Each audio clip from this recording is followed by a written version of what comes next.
Hello दोस्तों, कैसे हैं आप सब। आशा करती हूँ सभी अच्छे और स्वस्थ होंगे। पायल ठाकुर के इस चैनल पे आप सभी का स्वागत है। सभी को जय माता दी, हर हर महादेव।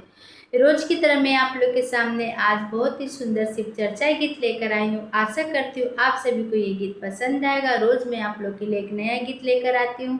आप लोग इस गीत को पूरा सुनना, लाइक करना, कॉमेंट करना। अभी तक जो लोग मेरे चैनल को सब्सक्राइब नहीं किए वो मेरे चैनल को सब्सक्राइब कीजिएगा और गीत को पूरा सुनिएगा। और कमेंट बॉक्स में हर हर महादेव लिखना मत भूलिएगा। हर हर महादेव जरूर लिखिएगा। तो आइए मैं अपना ये गीत शुरू करती हूँ। शिव गुरु बैसलाने ऊंचे रे पहाड़वा, शिव गुरु बैसलाने ऊंचे रे पहाड़वा रे, ऊंचे रे पहाड़वा। पहाड़वा कैसे, पहाड़वा कैसे चढ़बो ये गौरा मैया, पहाड़वा कैसे चढ़ब ए गौरा मैया। शिव गुरु बैसलाने ऊंचे रे पहाड़वा, शिव गुरु बैसलान ऊंचे रे पहाड़वा, ऊंचे रे पहाड़वा। पहाड़वा कैसे, पहाड़वा कैसे चढ़बो ये गौरा मैया, पहाड़वा कैसे चढ़बो ये गौरा मैया, पहाड़वा कैसे चढ़ब ए गौरा मैया। हमहु त लैनी मैया गंगा जले पनिया, हमहु त लैनी मैया गंगा जले पनिया ए गंगा जले पनिया।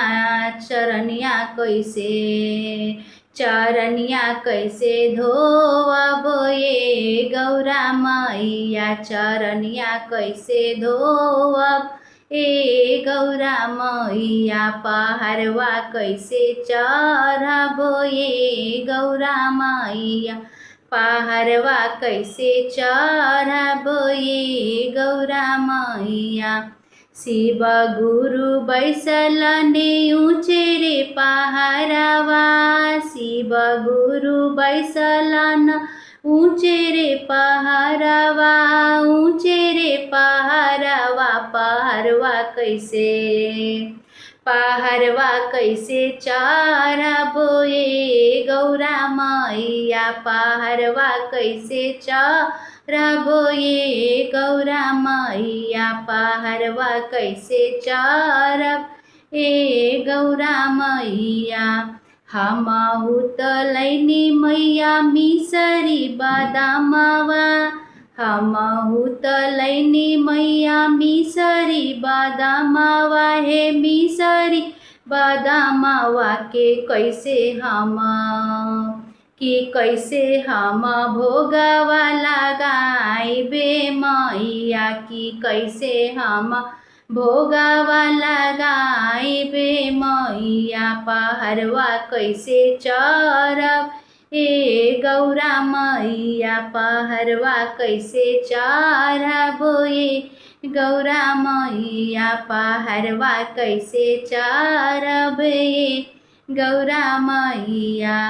कांचन थाले कपूर के बाती, कांचन थाले कपूर के बाती, कपूर के बाती से आरती, से आरती उतारब ये गौरा मैया, से आरती उतारब ये गौरा मैया।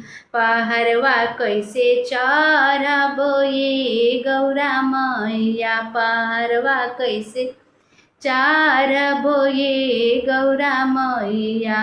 शिव गुरु बैसलाने ऊंचे रे पहाड़वा, शिव गुरु बैसलाने ऊंचे रे पहाड़वा। पहाड़वा कैसे, पहाड़वा कैसे चढ़बो ये गौरा मैया, पहाड़वा कैसे चढ़ब हे गौरा मैया पहरवा कैसे चारब, ये गौरा मैया। हर हर महादेव। गीत आप सभी को कैसा लगा जरूर बताइएगा, एक कमेंट जरूर कीजिएगा। धन्यवाद।